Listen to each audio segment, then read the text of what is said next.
So yesterday I went to see the lovely chaps at B&C Express and I got head bearings. So I'm going to fit these to the Trono, and that's near enough the last job I need to do to it. So these are tapered roller bearings. Normal head bearings are little balls in two little cages, and they have one tiny little contact point, which is absolutely fine. But tapered head bearings have a larger contact point because they sit inside a taper like that. So you get less wear, a little bit more feel through them, and I find they're just generally a little bit better.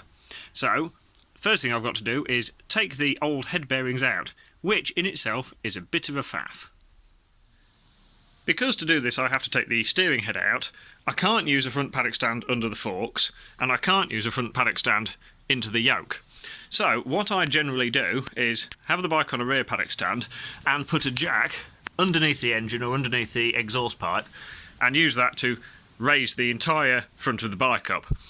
It can be a little precarious, and on race bikes with delicate header pipes it is not advisable. But this has got nice and solid, sturdy, standard exhaust on it, so it will take the load. And I might put some blocks under the engine at the same time. So the first thing to do is get up on blocks, take the brakes and the wheels and bits out, and drop the steering head out of it. So I've got my engine jack hoist under the exhaust pipe. It's not a perfect arrangement, but it does tend to work fairly well.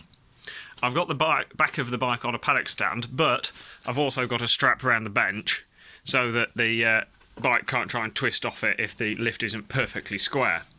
Now, I've also, at the moment, got the front on a paddock stand. It's just a little bit more stable while I get the wheel off and the brakes off, and I'll lower the bench, take the handlebars off, and actually loosen everything for the front end with the stand in, and then I've got the least amount of time with it pivoting on the block and the least amount of load.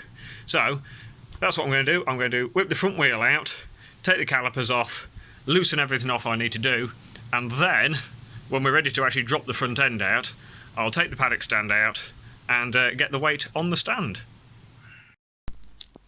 I've now got the front wheel out and I've got the handlebars and bits loose, and what I've done, I've just put a strap around the screen, just not to take all the weight but just to support them in about the right place. I've got the pinch bolts on the top yoke undone, and now I'm going to support the bike on the jack, take the front paddock stand out, drop each fork leg out of the bike, and then I will undo the top yoke nut and I can drop the entire steering stem out. With the bars and the top yokes and bits off and the forks out, I'm free to get to these little castellated nuts. Now they're held together with a little tab washer, so I shall untab that, undo the top locking ring, and then with the C-spanner I shall pull this bottom lock nut undone, and then the entire steering stem will drop out of the bike. As if by magic, that's the steering stem and headstock out of the bike. So I'm going to put that on the bench, clean all the old grease off the bearing, show you how bad it actually was, and then we'll actually take the old bearing off and fit the new one. So our head bearings should have a lovely sort of precision ground smooth finish, and as you can see, that definitely hasn't. What I think's happened is it's got a little bit of moisture, a bit of damp in there, either from when the bike's been washed or like the seal on the top bearing maybe doesn't seal very well against the rain, and it's just had the damp sitting in it and it's corroded the seat over the years. And it was actually okay, they felt fine until I took them apart and then put them back together again, and then they felt horrendous. So we're going to remove this bearing and fit the new one.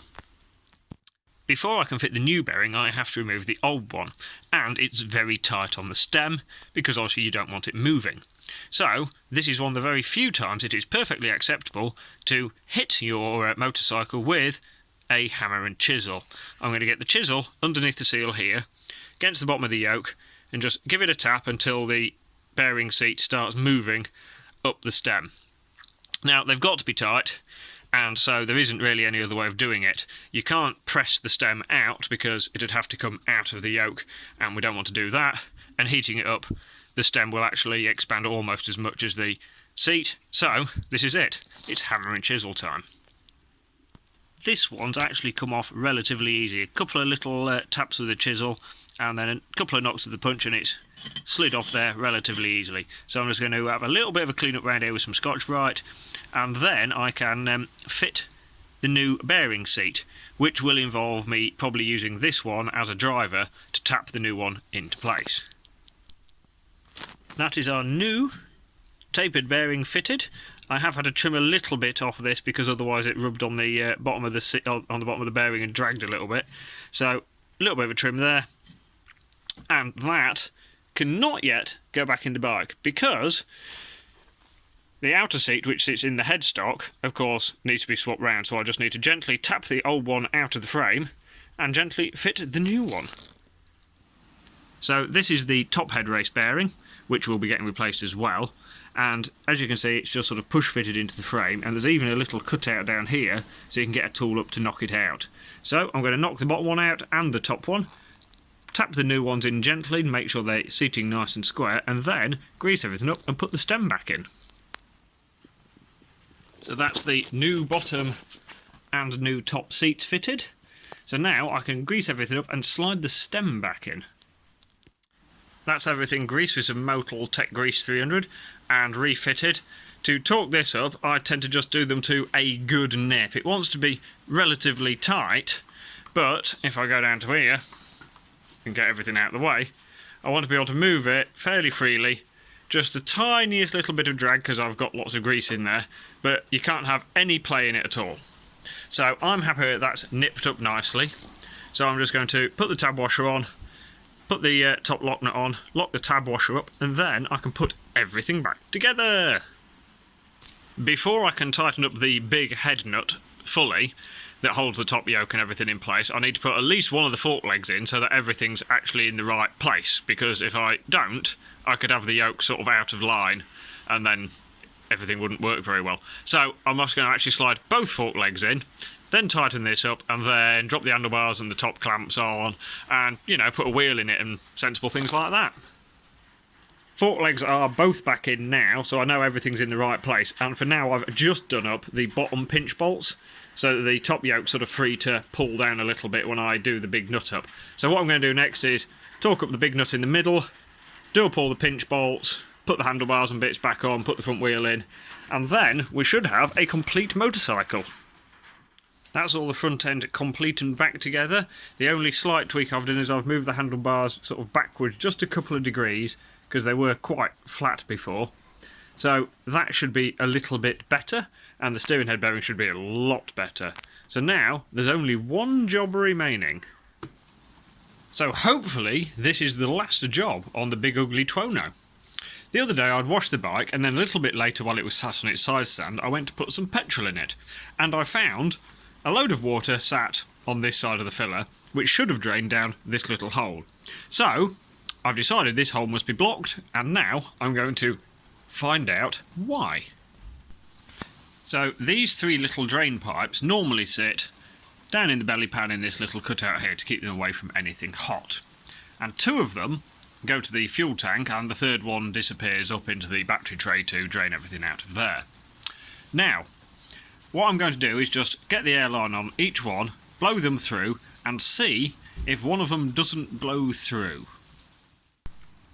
Two of the pipes blow through nice and easily, but this third one, it just holds the pressure. So this must be the one that's blocked. So what I'm going to do is whip the seat pad off, take the bolts out of the front of the tank, lift the tank up, trace the pipe backwards up into the system, and see where it's blocked. These are the two drains from the filler cap area. There's one from each side. This one blows through perfectly happily. This one, the pipe blows through when I've got it disconnected, which means the blockage must be between here and the actual top of the tank. Now I'm hoping it's not blocked too far into the tank because there's a pipe that runs all the way up and sort of up to the filler. So what I'm going to do is I'm going to unscrew this little piece here and have a look at the state of everything. So I think we've sorted that problem. The actual fitting wouldn't unscrew, so I'm assuming it's sort of the nut that will be on the inside of the tank is probably spinning round because they're only plastic tanks. But I poked a little piece of lock wire up and to begin with it wouldn't go, and then I gave it a little wiggle and all of a sudden it popped through and quite a lot of water came out the pipe. So I'm going to give it another good little poke around with the lock wire, get as much of the debris out of the pipe as possible, and I think we can call that job done. So just a final test to make sure the pipe's nice and clear. I've got my airline attached, and if you listen carefully, I can hear the air blowing out at the drain point on the tank, so I'm going to call that job done. Bolt the tank back down, and happy days. There we go. So that's the new tapered steering head bearings fitted, and I've fixed the drain point for the fuel tank. So that is really mechanically the big ugly Trono project finish. So now I get to ride around on it and have fun. But the weather's not exactly conducive to that today because, being England in summer, it's raining. So you'll have to join me again next time when I'll be having a little bit of a play and then a little bit of a review of exactly what we've done. Thanks for watching.